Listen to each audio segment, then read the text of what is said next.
Big boss के इस season में सलमान खान के साथ साथ किसी का इंतजार होता है तो वो है शेखर सुमन, जो इस सभी की पोल खोलते हैं और सभी के चेहरे पे एक स्माइल लाते हैं। ऑडियंस के चेहरे पे भी स्माइल आ जाती है आपकी बातों से। सर क्या किस तरह देख रहे हैं इस बार मुझे आपके? ऐसा लगता है कि पूरे हफ्ते अपने परेशानियों से उलझते हुए और फिर हफ्ते के अंत में सलमान खान की डांट खाने के बाद वो सारे भरे रहते हैं एक तूफान एक उफान रहता है अंदर। मेरे ख्याल से कहीं ना कहीं उसको एक रिलीज़ की ज़रूरत होती है। एक जैसे एक्सेस बैगेज को ऑफलोड किया जाता है। तो मेरे ख्याल से जब ये शो मेरे पास आया था तो मुझे ऐसा लगा कि मैं जो हो रहा है उसको एक्सटेंड तो करूंगा, लेकिन अपने तरीके से, ताकि जिनके बारे में कहा जा रहा है वो बात भी समझ जाए, उनको बुरा भी ना लगे और थोड़ी सी एक स्माइल आ जाए, क्योंकि उनको एक मुस्कान की सख्त ज़रूरत है। क्योंकि आपस में इतनी ज़्यादा तलखियाँ हैं और इतनी ज़्यादा परेशानियाँ और दिक्कतें, इतनी चालबाजियाँ हैं, इतनी चालें चली जा रही हैं कि उसमें दिमाग उनका एकदम भन्नाट जाता है। उनको समझ में नहीं आता कि आगे करें तो क्या करें, और वो एक तरह से कहते हैं ना, दिमाग नम हो जाता है। आखिर तक आते आते सैटरडे जब मैं शो करता हूँ, उनको तो कुछ समझ में नहीं आता है कि क्या हो रहा है, कौन क्या कह रहा है। पर शुरुआत में जब ये किया था तो पहले दिन वो अवाक थे कि ये अब शेखर जी आके क्या बोलने क्या वाले हैं। लेकिन धीरे धीरे उन्होंने बातें सुनी, उनको बातें समझ में आई और उन्होंने बातों को सराहा। फिर उनके चेहरे पे मुस्कुराहट देखी, मुस्कान देखी जब उन्होंने तालियां बजाना शुरू कर दिया। तो मुझे लगा कि अब ये अपने परेशानियों से हट कर एक ऐसा स्पेस क्रिएट कर रहे हैं, थोड़े वक्त के लिए ही सही, जहां ये थोड़ा सा सुकून का एहसास इनको हो रहा है। और ऑडियंस को भी मज़ा आया, क्योंकि हर वक्त लड़ाई झगड़ा, चीखना चिल्लाना, झगड़े, गालियाँ, गाली गलौज, ये सबसे परे हट के। और मैंने कहा कि सलमान भी चूँकि एक सख्त होस्ट हैं और उनको अपने तरीके से डांट पिलाते हैं, तो वो बिल्कुल घबरा जाते हैं कभी कभी। अब सलमान जब डांटते हैं तो उनको समझ में नहीं आता करें तो क्या करें, और जाहिर है कि वो जवाब तो दे नहीं सकते, और देना भी नहीं चाहिए क्योंकि वो बहुत सीनियर एक्टर हैं। और सलमान अपने तरीके से करते हैं, उनका कोई बायस नहीं होता है, अपने दिल से जो उनकी आवाज़ निकलती है और जो महसूस करते हैं उसके बारे में बोलते हैं। बहरहाल जो भी हो, तो इसका असर जो उन पे बहुत ज़्यादा होता है, जो कंटेस्टेंट्स जो, और इतने लंबे वक्त तक वो दुनियादारी भूल जाते हैं, दुनिया भूल जाते हैं, वो ये भूल जाते हैं कि वो हैं कहाँ। अब देखिए 100-150 कैमरे लगे हुए हैं, तो लेकिन थोड़े वक्त के बाद तो लोग कैमरे भी भूल जाता है कि कैमराज लगे हुए हैं। तो जाने अनजाने बहुत सी ऐसी हरकतें हो जाती हैं जिसको लेके उनको पछतावा भी होता होगा। इन सब से दूर एक ऐसा स्पेस, एक ऐसी जगह मैं उनको लेके जाता हूँ थोड़े वक्त के लिए सही, जहाँ वो सब कुछ भूल के और थोड़ी सी अपने परेशानियों को अलग रख के बात सुने और अपने आप पे भी हंस सकें कि वो क्या बेवकूफ़ियाँ कर रहे हैं। साथ ही जो आपने हंसकर बताया कि जो इनपुट्स की आपने बात की है या जो स्पेस की बात की जो कंटेस्टेंट्स के साथ आपकी बन चुकी है, जब तक आप आए नहीं थे उनके बीच, बड़ा मुश्किल होता है कि कैसे कन्विंस किया जाए, और एक होस्ट की एक इमेज ऑलरेडी बनी हुई है। तो क्या कुछ आपकी इनपुट्स रहे, क्या तैयारी रही कि किन चीज़ों पर ख्याल रखें? मैंने यही कहा कि क्विंटेसेंशियली प्रेडोमिनेंटली ये सलमान खान का शो है, और जब ये मेरे पास आए तो मैंने कहा कि ये तो उनका शो है, मैं अपना शो करता हूँ, इसमें मैं क्या करूँगा। लेकिन फिर उन्होंने समझाया कि आप इस तरीके से अगर उनको समझाएं, बताएं, जताएं, दिखाएं, सुनाएं, तो एक बात बन सकती है। और हमने कहा कि अगर शो के अंदर ही एक शो हो जहां मैं अपने व्यक्तित्व को लेकर कुछ बातों का इजहार कर सकूं और उसको थोड़ा एक पोइटिक तरीके से मैं कर सकूं, जहां थोड़ी शेरो शायरी भी हो, थोड़ी कविताएं हो, थोड़ा गाना हो, ये अपने अंदाज में जो कि मैं हूं जिस तरीके का, और जो बात कहनी है वो भी कह जाए।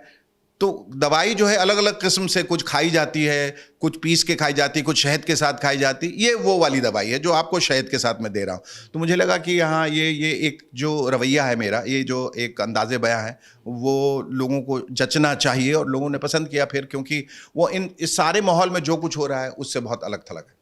साथ ही शेखर जी, जीनों की जो अंदाज है आपका, वो तो लोगों को पसंद आ ही रहा है। आप कितना एंजॉय कर रहे हैं कि ये 10-12 बच्चे हैं? बहुत ह्यूमन बिहेवियर को लेके बोलने में हमेशा मज़ा आता है जब आप और ये हमेशा होता है क्लासरूम में भी, किसी के बारे में खड़े होकर बोले, इसके बारे में बोलो, उसके बारे में, तो लोग बोलना शुरू करें, सर ये ऐसा है, वो ऐसा है, वो पढ़ता नहीं, वो बैक बेंचर है, इसका दिमाग नहीं है, बहुत पढ़ाकू, ये हमेशा पढ़ता रहता है, ये छेड़ता रहता है, ये लड़ता रहता है। आदमी हमेशा जो है अपने ओपिनियन को जाहिर करना चाहता है। इसलिए आपने देखा होगा कि ट्विटर के आने के बाद, इंस्टाग्राम में हर किसी को हर कोई चीज़ कहनी है।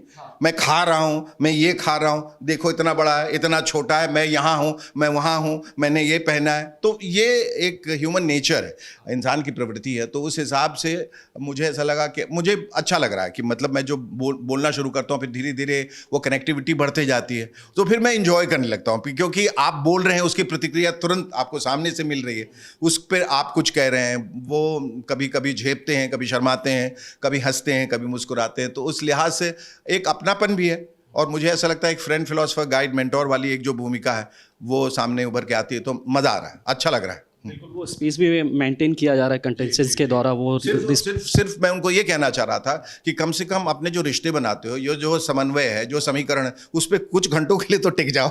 जब तक मैं समझता हूँ, उस पर कुछ तैयार करता हूँ बोलने के लिए, तब तक वो सब कुछ बदल जाता है, मुझे फिर से तैयारी करनी पड़ती। तो बहुत तेज़ी से, कभी कभी जैसे मौसम कभी कभी बहुत तेज़ी से बदलता है, कभी बादल, कभी बारिश आ रही, कभी धूप निकल आई, कभी बाढ़ आ जाती, कभी सूखा, कभी अकाल। उस किस्म का ये बिग बॉस का माहौल है।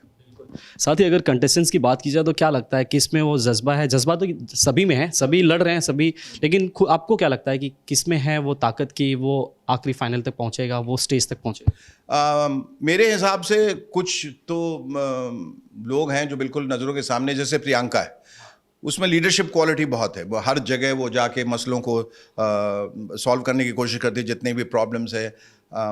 हर किसी के साथ है और किसी के साथ नहीं है, वो वाली क्वालिटी जो एक पॉलिटिशियन की होती है ना। किसी के साथ भी जुड़ गए, किसी के साथ भी साझा कर लिया, किसी के साथ भी तोड़ लिया, तो वो है उसमें।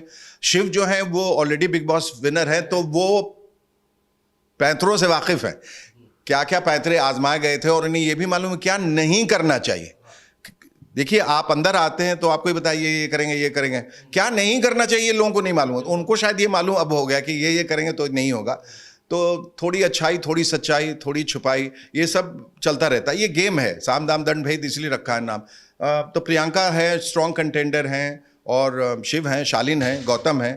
तो ये लोग मेरे ख्याल से ये आगे बढ़ेंगे, क्योंकि साजिद थोड़ा सा पीछे की तरफ एक स्पेक्टेटर की तरह हैं। अब्दुल भी एक दुलारा सा बच्चा है जिसको सब लोग बहुत प्यार करते हैं। सौंदर्या जो है वो अभी तो प्रेम में है, है नहीं है ये नहीं मालूम, लेकिन उन्होंने जाहिर तो कर दिया कि हैं। और सुंबुल भी पीछे रहती हैं, अंकित कुछ बोलता नहीं, और गोरी नागोरी हैं।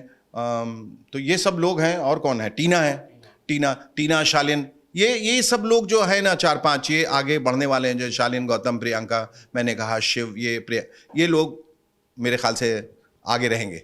बाहर एक डिस्कशन ये भी होता है, क्योंकि लोग जो है बहुत ही डीपली फॉलो करते हैं। हाँ। तो चर्चा ये भी होती है कि जो रिश्ते बने हैं अंदर, शालीन और टीना की अगर बात हो, गौतम और सौंदर्या की बात हो, बड़ा ही फेक नज़र आ रहा है उन्हें। आपको क्या नज़र आता है? मैं तो अभी किसी से कह रहा था कि जब शादियां हमारी ज़िंदगी में फेक होती, किसको मालूम नहीं कि पति पत्नी से प्यार करता है या नहीं, पत्नी करती ही नहीं, और सालों के बाद रिश्ते टूट जाते हैं। तो ये तो एक छोटी सी जान पहचान है जहां फेक हो जाना बहुत लाजमी है। ये कह पाना कि वाह, और कभी कभी वो जेन्युइन भी हो सकते हैं। कभी कभी इश्क हो गया और लोग कह रहे नहीं, ये फेक है, तो आपको बहुत तकलीफ हो सकती है उस वक्त। ये कहना बहुत मुश्किल है। आने वाले वक्त में ये सब कलई खुल जाएगी। मेरे ख्याल से गौतम और सौंदर्य पे इतना प्रेशर पड़ा और उनको बताया गया कि ये सब फेक है, और करण भी आए थे तो उनको काफ़ी लताड़ा वगैरह, तो उनके पास कोई मेरे ख्याल से विकल्प नहीं रह गया था। उनको बाहर आके कहना ही था इन दोनों को कि हम लोग जो है जेन्युइनली प्यार करते हैं।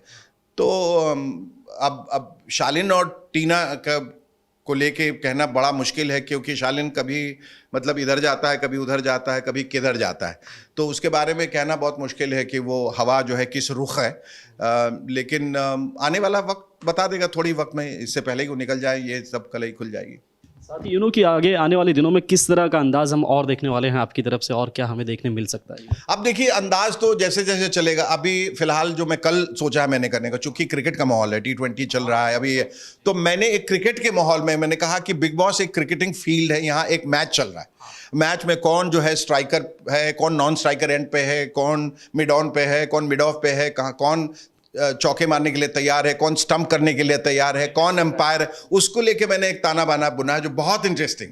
तो एक कमेंट्री स्टाइल पे एक बीच का एक पोर्शन बड़ा बहुत रफ्तार से जाएगा, कमेंट जैसे मैं कमेंट्री कर रहा हूँ वो। और ये कि एक क्रिकेटिंग के एक दुनिया में जिस तरह के लोग होते हैं उस तरह से कौन बॉलर है, कौन दिखाता है कि मैं सीधा बॉल फेंक रहा हूं और गुगली फेंक देता है, कौन स्पिनर है, कौन फास्ट बॉलर है, इस तरह से हमने कैरेक्टर भी क्रिएट किए हैं। तो जैसे जैसे हम लोग आगे बढ़ते जाएंगे, जैसे मुझे ऐसा दिमाग में आ रहा है क्योंकि एक सर्कस का थीम है, तो मैंने एक दिमाग में तैयार किया था कि राज साहब ने जो फिल्म बनाई थी मेरा नाम जोकर, उसमें जो गाना था कि ये भाई जरा देख के चलो, आगे नहीं पीछे भी नहीं, ऊपर भी नहीं नीचे, दाएं भी नहीं बाएं भी नहीं, तू जहाँ आया वो तेरा घर नहीं, गली नहीं, बस्ती नहीं, गांव नहीं, कूचा नहीं, रास्ता नहीं, दुनिया है। और दुनिया में प्यारे बड़े को भी, छोटे को भी, खरे को भी, खोटे को भी, दुबले को भी, मोटे को भी, नीचे से ऊपर को, ऊपर से नीचे को आना जाना पड़ता है। और बिग बॉस के कोड़े पे कोड़ा जो भूख है, कोड़ा जो पैसा है, कोड़ा जो किस्मत है, तरह तरह के नाच के दिखाना यहाँ पड़ता है, बार बार रोना और गाना यहाँ पड़ता है, हीरो से जोकर बन जाना पड़ता है। तो ये तो सब वहाँ हो रहा है, लोग अपने अपने कर्तव्य दिखा रहे हैं, कोई ट्रपीज पे है, कोई शेर की मान में घुस के उसको टेम करने की कोशिश कर रहा है, कोई हाथी नचा रहा है,